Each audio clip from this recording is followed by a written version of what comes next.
गरीब को क्या राशन देते, ये तो पशुओं का चारा भी खा गए थे। अरे ये तो आपकी नौकरी के नाम पर आपकी जमीन को भी हड़प जाते थे। नमः पार्वती पतिये हर हर। आरजेडी और कांग्रेस के समय में बिहार में व्यापक नरसंहार होते थे, जातीय संघर्ष होता था, थी आरजेडी की सरकार की पहचान।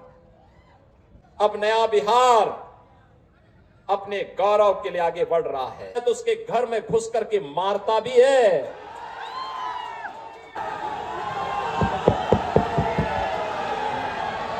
सियावर रामचंद्र भगवान की, सियावर रामचंद्र भगवान की, माता जानकी की, माता जानकी की, भारत माता की, भारत माता की, वंदे वंदे वंदे। नमः पार्वती पतिये हर हर।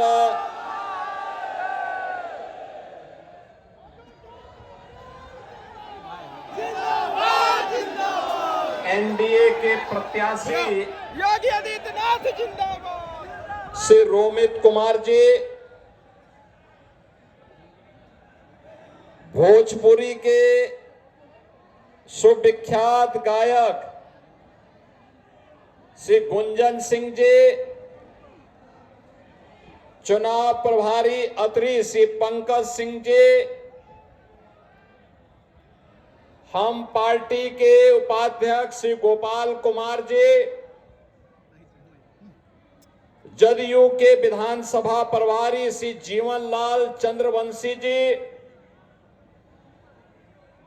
जदयू नेता मनोज कुशवाहा जी, भारतीय जनता पार्टी के पूर्व जिलाध्यक्ष अनिल स्वामी जी, पूर्व प्रमुख श्री जगनारायण सिंह जी, ठाकुर रणजीत सिंह मुखिया जी, श्री गया यादव जी और भारी संख्या में अत्री विधानसभा क्षेत्र से जुड़े हुए सभी मेरे उपस्थित बहनों और भाइयों, मैं सबसे पहले गया की इस पावन धरा को, जिसे विष्णुपद मंदिर में स्थित होने का सौभाग्य प्राप्त हुआ है, जिस धरा ने महात्मा बुद्ध को ज्ञान प्रदान किया है, ऐसी पावन धरा को कोटि कोटि नमन करते हुए आप सबका मैं हृदय से अभिनंदन करता हूं। बहनों और भाइयों, बिहार की धरती ज्ञान की धरती है, प्रगति की धरती है, समृद्धि की धरती है और संभावनाओं की धरती भी है। महात्मा बुद्ध को ज्ञान इसी धरा ने प्रदान किया था। 24वें तीर्थंकर भगवान महावीर इसी बिहार की धरती में जन्मे थे। देश के पहले राष्ट्रपति डॉक्टर राजेंद्र प्रसाद जी की जन्मभूमि भी बिहार है। और बहनों और भाइयों, ये बिहार की ही धरा है जिसने लोकनायक जयप्रकाश नारायण को जन्म दिया। जननायक कर्पूरी ठाकुर को जन्म देने वाली धरा भी बिहारी है। आज उसी पावन धरा के सामने आरजेडी और कांग्रेस का ये जो महागठबंधन बना है, इन लोगों ने पहचान का संकट खड़ा कर दिया था। बहनों और भाइयों, ये वही लोग हैं, याद करिए, विश्वविख्यात नालंदा विश्वविद्यालय देने वाला बिहार, आचार्य चाणक्य और आर्यभट्ट को देने वाला बिहार, चंद्रगुप्त मौर्य के नेतृत्व में भारत के स्वर्ण युग को लाने वाला बिहार, कांग्रेस और आरजेडी के कारण पहचान के संकट के दौर से गुजरा था। ये वही लोग हैं। अब याद करिए अपने गौरवशाली अतीत को। नालंदा विश्वविद्यालय में दुनिया पढ़ने के लिए आती थी। कहते हैं नालंदा विश्वविद्यालय में दुनिया की आबादी कम थी, लेकिन एक साथ 10,000 स्नातक पढ़ करके निकलते थे नालंदा विश्वविद्यालय से। और बहनों और भाइयों, दुनिया को नालंदा विश्वविद्यालय का गौरव देने वाला बिहार, ये लालटेन की धुंधली लाइट में पहचान के लिए मोहताज हो गया। याद करिए, ये वही बिहार जो दुनिया को ज्ञान देता था, महात्मा बुद्ध को ज्ञान प्रदान करने वाली धरा, किनके कारण साक्षरता में भारत में सबसे पीछे हो गया था। हम धन्यवाद देंगे नीतीश बाबू को, एनडीए के नेताओं को, जिन्होंने कांग्रेस और आरजेडी के कारण साक्षरता मात्र 33% जिस बिहार की रह गई थी, उसको बढ़ा करके अब 75% तक पहुंचाने में सफलता प्राप्त की है। बहनों और भाइयों, आरजेडी और कांग्रेस के समय में बिहार में व्यापक नरसंहार होते थे, जातीय संघर्ष होता था, जाति की सेनाएं खड़ी हो गई थी। पर्व और त्योहारों के पहले दंगा फसाद प्रारंभ हो गया था। 60 से अधिक नरसंहार की घटनाएं बिहार के अंदर। और यही नहीं, 15 वर्ष के उस कुशासन में 30,000 से अधिक अपहरण। न व्यापारी सुरक्षित, न उद्यमी सुरक्षित, न इंजीनियर सुरक्षित, न चिकित्सक सुरक्षित, न बेटी सुरक्षित, न बच्चे सुरक्षित। ये थी आरजेडी की सरकार की पहचान। न नौजवानों के लिए नौकरी और न गरीबों के लिए राशन। गरीब को क्या राशन देते, ये तो पशुओं का चारा भी खा गए थे।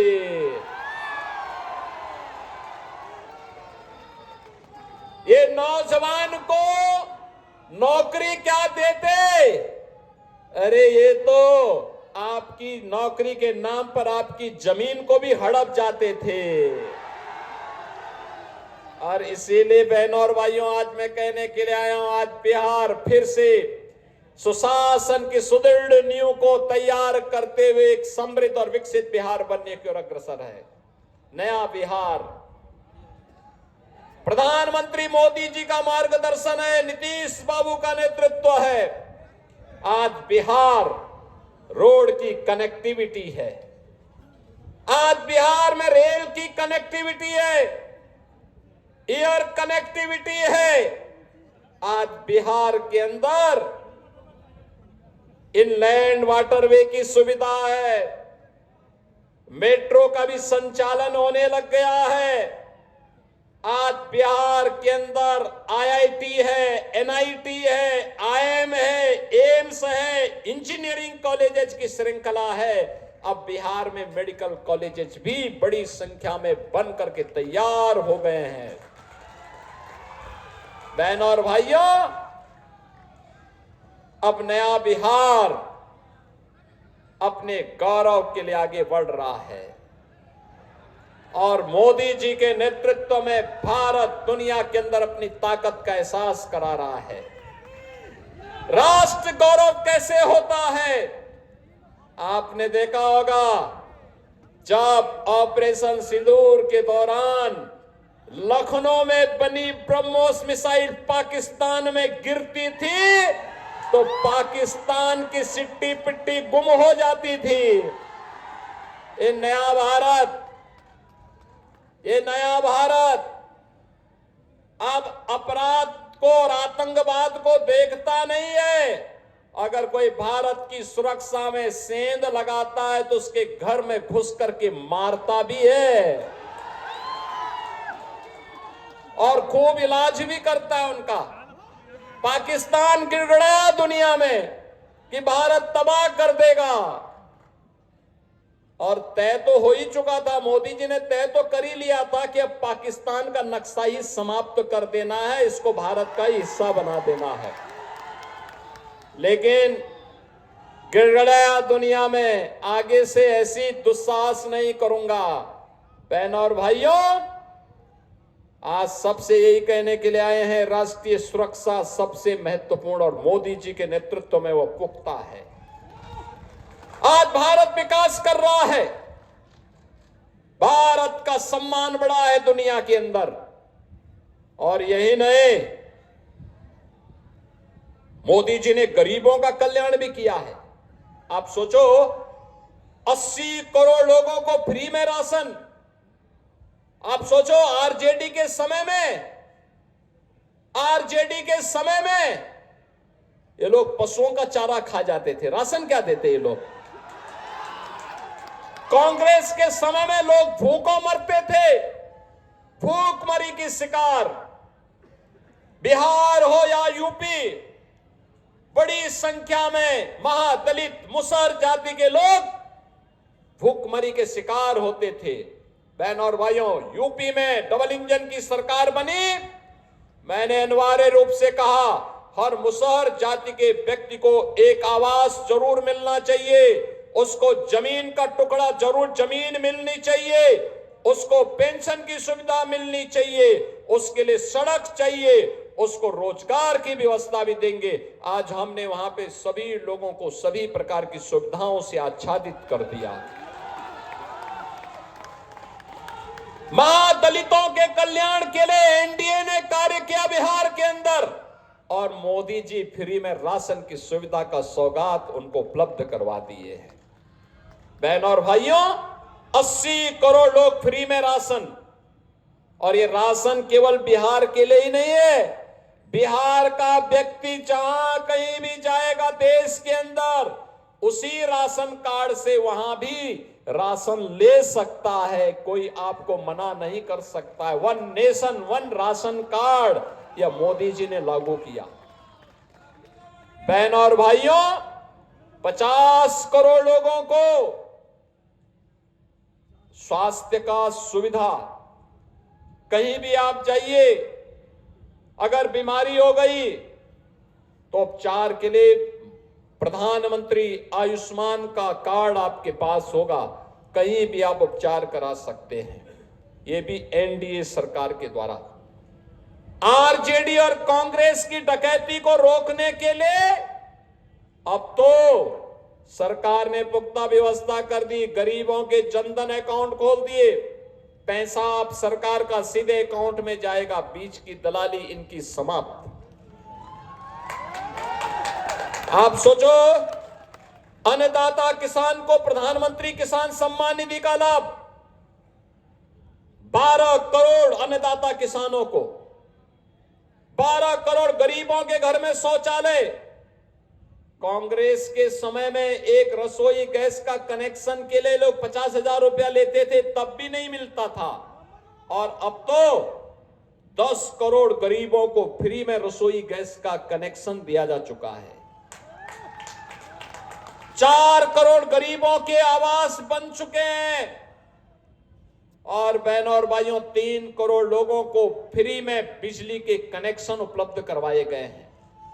यानी राशन फ्री, स्वास्थ्य की सुविधा फ्री, बिजली का कनेक्शन फ्री और पानी फ्री। बहन और भाइयों, ये है, और बिना भेदभाव के सबको मिला। यहां तो विकास भी है, लोक कल्याण यानी गरीब कल्याण भी है, और आस्था का सम्मान भी। आप सोचो, जब भाजपा के लोग, बजरंग दल और विश्व हिंदू परिषद के कार्यकर्ता नारा लगाते थे, रामलला हम आएंगे मंदिर वहीं, रामलला हम आएंगे मंदिर वहीं, तो ये कांग्रेस के लोग लाठी डंडा चलाते थे। आरजेडी राम मंदिर का रथ रोकती थी। इनका पार्टनर उत्तर प्रदेश के अंदर राम भक्तों पर गोली चलाता था, और तब भी राम भक्त कहता था, लाठी गोली खाएंगे लेकिन मंदिर वहीं बनाएंगे। बोलते थे ना। और देखो, अयोध्या में एनडीए की डबल इंजन की सरकार है, बीजेपी की डबल इंजन की सरकार है। अयोध्या में राम मंदिर बन गया ना, भव्य राम मंदिर, दुनिया का सबसे बड़ा मंदिर, सबसे बड़ा मंदिर अयोध्या में बन चुका है बहनों और भाइयों। और अयोध्या तो अब दुनिया का एक ऐसा तीर्थ हो गया है। पिछले वर्ष 6 करोड़ श्रद्धालु आए थे अयोध्या में। अब कोई अयोध्या जाएगा तो उसको लगेगा दुनिया की सबसे सुंदरतम नगरी है ये, सबसे सुंदरतम नगरी। और अगर अयोध्या में रामलला विराजमान है तो माता जानकी भी मंदिर में विराजमान है, बजरंगबली भी है। और उसी अयोध्या में इंटरनेशनल एयरपोर्ट का नामकरण मोदी जी ने महर्षि वाल्मीकि के नाम पर किया। निषाद राज के नाम पर उसी अयोध्या में रेन बसेरा का नामकरण हुआ। और जहां श्रद्धालुओं को, भक्तों को प्रसाद मिलता है, उसका नाम है सबरी माता के नाम पर। बहन और भाइयों, अगर अयोध्या में रामलला का मंदिर, तो सीतामढ़ी में माता जानकी का भी भव्य मंदिर एनडीए की सरकार कर रही है, बना रही है। बहन और भाइयों, विकास भी है, विरासत भी है। तो अयोध्या को, सीतामढ़ी को जोड़ने के लिए 6155 करोड़ रुपए का एक नया मार्ग कॉरिडोर के रूप में हम लोग विकसित कर रहे हैं इस समय। अब क्या नहीं है बिहार के लिए, सब कुछ है। बस सुशासन की सुदृढ़ नींव पर एक मजबूत इमारत का निर्माण करके समृद्ध और विकसित बिहार के निर्माण को आगे बढ़ाना है। और इसीलिए हम लोग आए हैं। यह कार्य सुरक्षा के माहौल में होता है। कोई पेशेवर खानदानी माफिया और अपराधी अगर जीत जाएगा तो अपने परिवार के बारे में सोचेगा, लेकिन अगर एनडीए की सरकार बनती है, एनडीए का प्रत्याशी जीतता है, तो बिहार के बारे में सोचेगा, विकास के बारे में सोचेगा। और इसीलिए यूपी में तो मैंने बुलडोजर चला चला करके इन माफिया और अपराधियों का ऐसा पस्त किया है, ऐसा पस्त किया है। यूपी में माफिया और अपराधी, उसकी हड्डी पसली हमने बुलडोजर से रौंद करके उसको पस्त किया है, और नौजवान को रोजगार दे करके उसको मस्त किया है उत्तर प्रदेश के अंदर। और इसीलिए यही कहने के लिए आए हैं, ये नौजवान को रोजगार और नौकरी दे करके मस्त बनाने का काम केवल एनडीए कर सकती है, और माफिया और अपराधी को पस्त करने का काम केवल एनडीए कर सकती है। ये पेशेवर खानदानी माफिया और अपराधी नहीं कर सकते। ये लोग आएंगे, बड़े बड़े वायदे करेंगे, सत्ता में आने के बाद सब भूल जाएंगे, और फिर बिहार के अंदर वही जंगल राज जो 2005 के पहले होता था, यही ये लोग करेंगे। इसलिए बहनों और भाइयों, इनको मौका नहीं देना है। ये गलती कभी नहीं करना है। और इसीलिए एनडीए ने जीतन राम मांझी जी की पार्टी से यहां पर अपने योग्य प्रत्याशी रोमित कुमार को अपना प्रत्याशी देकर के आपके बीच में उतारा है और मैं उनके समर्थन में आपसे अपील करने के लिए आपके बीच आया हूं। रोमित कुमार को अपना समर्थन देंगे ना? आप लोगों का आशीर्वाद मिलेगा ना? सभी लोगों का, सभी लोग, जहां तक मेरी आवाज जा रही है वहां तक, पीछे सड़क में, छत के ऊपर, इधर उधर, पीछे, सभी लोगों का आशीर्वाद मिलेगा ना? सभी लोग इनको आशीर्वाद देंगे, भारी बहुमत से विजयी बनाएंगे। यहां पर आरजेडी और महागठबंधन के प्रत्याशी की जमानत जब्त करेंगे। उनको बोलना है जब जेल में रहो, जेल में जाओ, जेल की हवा खाओ, जनता के वोट को बर्बाद मत करो, ये बोलोगे ना? अपने वोट की कीमत को समझो। और बहनों और भाइयों, एनडीए के प्रत्याशी श्री रोमित कुमार को भारी बहुमत से विजयी बना करके बिहार विधानसभा में भेजो। आपका यह विधानसभा क्षेत्र भी, अदरी विधानसभा क्षेत्र भी विकास की नई ऊंचाइयों को प्राप्त करते हुए दिखाई देगा। और उस विकास के लिए श्री रोमित कुमार को भारी बहुमत से विजयी बनाने की अपील करने के लिए मैं आज आपके बीच में आया हूं। आप सबका आशीर्वाद मिलेगा ना? सबका? तो मेरे साथ बोलेंगे, भारत माता की, भारत माता की।